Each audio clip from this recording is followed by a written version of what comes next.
Vamos a negociar, vamos a analizar esas citas claves con la ayuda de Pablo García. Lo tenemos ya en directo aquí en Capital Radio, director de Divacons Alpha Value. ¿Qué tal? Muy buenos días, Pablo. Muy buenos días. Bueno, como decíamos, estábamos cerrando la semana, analizando un poco el detonante macro que fue la asimilación por parte de los mercados de unas tasas de la Fed el miércoles que han resultado ser más restrictivas de lo esperado. Las minutas de esta reunión pues bueno, revelan que la preocupación por la inflación se intensifica. Varios miembros ya se mostraron dispuestos a subir tipos y muchos de ellos también indicaban que una alza sería necesaria si la inflación no remite. Yo te quiero preguntar, Pablo, ¿hay que interpretar este mensaje como una señal de fortaleza económica o más bien como un riesgo para la renta variable? Bueno, yo creo que ambas cosas. Hay una fortaleza de la renta variable con un PIB que podría incluso subir para el próximo trimestre, según las estimaciones de la Fed de Atlanta, un 5,8%, pero vamos a tener subidas de inflación. Eso está claro, con un precio del crudo que se nos acerca más a los $94 barril. Dejaron bien claro Hackman, Kaskari y Logan que querían subir los tipos. 3 sobre 9 votos que lo mantuvieron, pero lo que se demuestra es pues una cierta discordancia entre unos y otros, unas ciertas fricciones que podrían ir incrementándose con el dato de inflación del mes de agosto, porque hay que reconocer que el dato de inflación de julio fue positivo, ese 3,4%, no preocupa demasiado, pero insisto, hemos visto un nuevo repunte y unas tensiones y unas tomas de beneficios, como poníamos hoy en nuestro diario de mercados. Pero bueno, lo mejor de todo sigue siendo, desde luego, el tema de los beneficios empresariales. 51,2% en el Standard & Poor's en el segundo trimestre es simplemente excepcional y sorprende muchísimo el 23,4% de Europa. Así que, bueno, es verdad que la Fed tiene que controlar la inflación. También los datos de empleo, que fueron malos y que alejaban una subida de tipos, pero yo creo que entre esa dualidad de objetivos de la Fed claramente apunta a más intensidad los datos de inflación, que en agosto sin duda van a repuntar.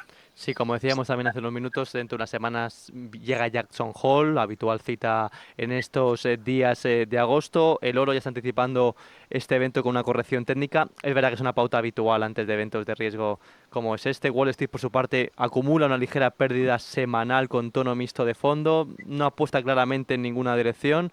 Antes de escuchar a Kevin Wars, ¿qué podemos esperar de este simposio de la próxima semana, Pablo?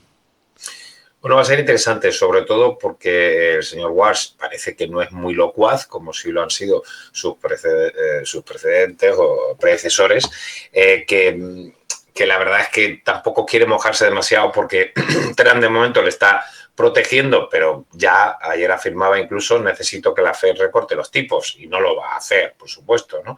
Así que va a estar interesante, ¿no? En un ambiente un poquito más distendido, pero hemos repetido cuántas veces en Capital, ¿verdad? Que Trump no controla el precio del crudo, como parece como parece bastante evidente, que la guerra está siendo más dura y duradera y que un cierre en falso del conflicto nos parecía ese acuerdo de paz. Bueno, ese principio, ese mode de 2 meses. En 2 meses no se ha puesto de acuerdo, no se van a poner de acuerdo y eso ha hecho repuntar no solo el precio del crudo, sino las petroleras. Y además, la apreciación del dólar iba a tener también, o iba a traernos aranceles, como ya hemos visto. Y bueno, pues hablamos de ese sustito que se está plasmando, ¿no? Con las últimas, creo que son ya 5 sesiones a la baja del IBEX después de haber superado los 20.000 puntos. Yo creo que hay que estar muy atentos a Jackson Hole, por supuesto, y a todo lo que nos venga, pero ese flujo de buenas noticias por parte de los resultados empresariales, cuando ya prácticamente tenemos todo, solo nos queda Nvidia, que no es poco, ¿verdad? Es poner la guinda Sí. a un pastel de unos resultados empresariales espectaculares. Fíjate que el 90% de las publicaciones del sector tecnológico ha superado expectativas. Eso no ha significado que hayan subido mucho más las cotizaciones, porque hemos visto tomas de beneficios incluso en Walmart. Walmart no publicó malos resultados. Alguno me colgará de un pino cuando ha caído un 9%. No fueron malos resultados, pero hay compañías y hemos visto la revolución, como poníamos ahí en el diario, de los bandidos, ¿no? Esos cazagangas que están haciendo que las compañías que se habían quedado atrás, Estée Lauder, Moderna o incluso Stellantis, se estén recuperando y, sin embargo, las buenas compañías que han publicado buenos resultados pero que tenían un track record envidiable, pues bueno, están tomando beneficios. Esa es la dinámica del mercado, no debe preocuparnos y estamos preparados para todo ello. Le quería preguntar también, Pablo, por el petróleo, el crudo. Ronda hoy los $93 el barril.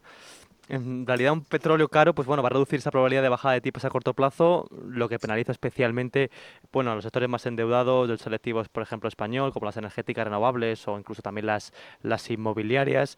La tensión en la renta fija también afecta la valoración de las compañías de larga duración. Ayer además conocíamos que Donald Trump anunciaba una nueva ofensiva económica contra Irán, que califica como la mayor operación de impacto contra la República Islámica.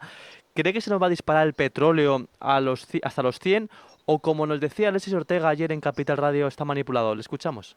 Yo creo que hay un cierto grado de manipulación y por lo tanto de alguna manera intentarán hacer que no pase por encima del 95 y empezaremos a ver mensajes de que la guerra va a llegar al final, de que esto se está llegando a un acuerdo, de que esto prácticamente ya se va a solucionar cuando alcancemos los 95. Por lo tanto estaremos en una situación entre 80 y 95. ¿Qué cree usted, Pablo? Bueno, yo no creo que sea manipular, porque manipular sería que está influido por forma oculta o deshonesta, ¿no? Si es que no lo controla.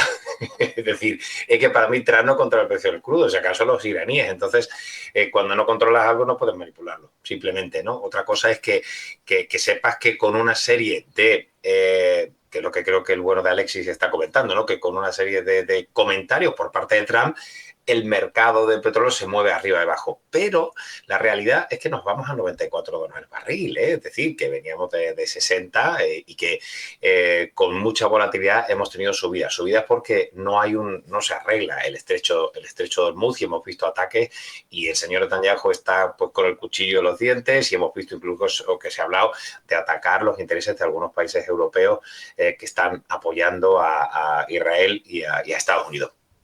Pero con todo, el mercado ha estado muy alcista con el precio del crudo, incluso a estos niveles o superiores, en torno a los $100 barril. Por esos resultados empresariales y por una tendencia macro que no ha sido tan mala o no ha enturbiado tanto las expectativas como se preveía con un precio del crudo tan elevado. Va a ser tricky, va a ser bastante interesante ver por dónde van a ir los mercados. Conclusión más importante por los oyentes dirán, bueno, ya, vale, muy bien, ¿y ahora qué, no? ¿Qué hacemos, no? Nosotros hemos ido deshaciendo algunas posiciones parciales, hemos cubierto cartera, hemos incrementado el peso de los bonos soberanos, tenemos los yields por arriba del 5%, 4,70 el T-Bond, nuestro bono soberano al 3,70, 4,10 Francia, oiga, ¿para qué comprar bonos corporativos? Pues cuando los spreads no lo justifican o porque está tan largo en rentabilidades cuando tenemos unas pluralidades muy importantes y el camino se empieza a poner un poquito más pedregoso. Yo creo que hay que hacer un poquito de caja, por términos generales en asset allocation, en distribución de activos en cartera y ver algunos sectores que, bueno, que son defensivos y que podrían ser muy interesantes. El sector farma, de todo lo que ha pasado con Moderna y viendo estabilidad de estimaciones de beneficios y dividendos, puede ser uno de los sectores donde entre dinero. Ya lo estamos viendo, incluso el sector telecom, que ha publicado unos resultados bastante decentes. Otra cosa son las utilities, ¿no? Con los tipos largos subiendo suelen funcionar mal, pero bueno, hay sitios donde estar protegido y no estamos tan de acuerdo con esos cazagangas. Comprar autos o el sector consumo nos da bastante miedo, están hundidos en la miseria, pero creemos que es el rebote del gato muerto. Pero bueno, bajar un poquito de exposición, hacer beneficios. La tendencia de fondo no es mala en absoluto, pero a corto plazo esperábamos este tipo de toma de beneficios. Así que, bueno, estamos contentos y hemos vuelto a tomar cíclicos pesados con metales, minas y también sector petrolero. Hablabas hace unos momentos de Walmart, también hace una semana que han publicado varias compañías de consumo en Estados Unidos, lo hizo Home Depot el martes. Bueno, al final, tras la caída de ventas minoristas que conocimos justo hace hoy una semana, estas cifras podrían ser una especie de indicador macro de cómo se encuentra el consumo, los precios y la presión sobre los márgenes, ¿no? Sí, estoy de acuerdo y me ha sorprendido, ¿eh? Yo era mucho más conservador. Apostábamos por Walmart con unos buenos resultados y vuelvo a insistir, un BPA que superó las estimaciones, incluso unas ventas creciendo un 5,9%, superando las estimaciones del consenso, casi 188.000 millones de dólares, el flujo de caja operativo también, las guías, los resultados estuvieron básicamente bien. Algunos comentaban que, bueno, que había los márgenes en Estados Unidos, que el crecimiento había sido el inferior, pero incluso superaron las expectativas. Pero fíjate, incluso Estée Lauder, ¿no? Una compañía de cosméticos que a priori no se preveía que publicara buenos resultados y que no los ha publicado anteriormente y subió un 16,3%. Incluso la propia Target también publicó bien y subió con cierta fuerza. Lowes o TJX, ¿no? Que al final fue la única de las que cayó, pero que dio unos resultados que, bueno, en otra época hubieran supuesto caídas a doble dígito. El mercado se lo ha tomado muy bien y, como digo, con ese chascarrillo que hacíamos el otro día con la llegada de los bandidos, hablamos un poquito de los cazamangas, ¿no? Para hacerlo más divertido y más simpático, ¿no? Como yo siempre digo a doña Laura, nosotros somos pero con sentido del humor. Está entrando dinero en los que se han quedado atrás, valores que se han quedado muy atrás, que han quedado muy denostados, y estamos viendo entrada de dinero. Esa rotación pensamos que es bastante natural y que es bastante positiva, aunque no estamos de acuerdo en mantener posiciones en un Stellantis, en sector autos o en sector consumo, que pensamos que con la subida del precio del crudo y con los malos datos que podemos ver del mes de agosto de inflación, se va a tensionar más el mensaje. Quizá no tanto Jackson Hole, pero podemos ver alguna puntillita del señor Watts que no va a gustar al señor Trump, en la cual pues se comente que efectivamente esos 3 díscolos podrían tener razón en que una subida preventiva de tipos podía acalmar un poquito esa tensión inflacionista. Esta semana también hemos tenido referencias clave en tecnológica, sobre todo asiática. Baidu publicó el martes, Alibaba lo hizo ayer. Unas cifras que hemos ido analizando esta semana porque consideramos que son interesantes, no tanto por los resultados en sí, sino por saber si realmente esta ingente cantidad de dinero que estas compañías dedican a la inteligencia artificial les está generando rentabilidad, generación de caja y crecimiento real, ¿no?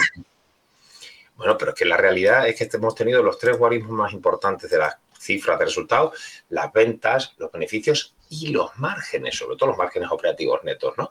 Es que han sido brillantes. Los crecimientos de ventas en algunos casos a triple dígito, bien en crecimiento de beneficios, que no pérdidas como teníamos en su momento en esa burbuja tecnológica, y encima expandes márgenes, que la expansión de márgenes suele producirse al principio del ciclo, donde, bueno, pues has caído y tal, y entonces tienes más pricing power. ¿Dónde estamos entonces en el ciclo? Porque pensamos que estábamos en la parte más tardía del ciclo que podía revertirse. Nos ha cogido a todos con el pie cambiado. Nosotros éramos positivos, pero no lo éramos tanto, y muchos eran muy negativos con los resultados empresariales, sobre todo en Europa, por la subida del precio del crudo, pero también incluso en Estados Unidos por ese CAPEX, y no iba a haber los retornos deseados en el corto plazo. Yo vuelvo a insistir, hay compañías de primer nivel que van a salir a bolsa en breves, como OpenAI o como cualquiera otra, como Anthropic, con una valoración cercana a los 2 trillones, a los 2 billones de dólares, podría tener unas ventas que superan los 100.000 millones de dólares y entrar en positivo justo ahora en este trimestre. Y OpenAI con ventas que han multiplicado por 2 a 40.000 millones de dólares. No son historias de startups que, bueno, tenemos el futuro, que vamos a ver los números de clic por ventas. No, generan mucho dinero, son cash cow y además generan beneficios. Yo creo que, bueno, la expansión en ratios es muy relativa, porque siempre hemos aplicado el PER, ¿no? Cotización en el numerador, y en el denominador las expectativas a futuro de beneficio. Es que las expectativas a futuro de beneficio no han parado de subir, incluso en mayor grado que la propia cotización, lo cual incluso en algunos casos se han quedado relativamente baratos. Bueno, veremos qué ocurre. No todos en el mismo saco, hay que ser un poquito más selectivo, pero nuestra recomendación desde hace una semana de hacer caja ha sido más por un tema de la comparativa con los bonos soberanos, que se han quedado muy baratos y que pensamos que en algún momento podemos tener plusvalías de capital y una rentabilidad por dividendo, o en este caso cupones, muy elevadas, y bueno, una toma de beneficios por todo eso que has comentado, de Jackson Hole, de la inflación, de que los resultados empresariales prácticamente ya está el pescado vendido. Vamos a hacer caja por lo menos durante 2-3 semanas y tendremos precios más baratos para volver a ponernos largos. Pero a medio y largo plazo, la verdad es que no tiene mala pinta el mercado de renta variable gracias a esa fortaleza de resultados. Pues Pablo García, con esto nos quedamos, director de Divacons Alpha Value. Como siempre, un placer. Hasta la semana que viene, que también estará aquí Laura Blanco. Muy bien, gracias igualmente.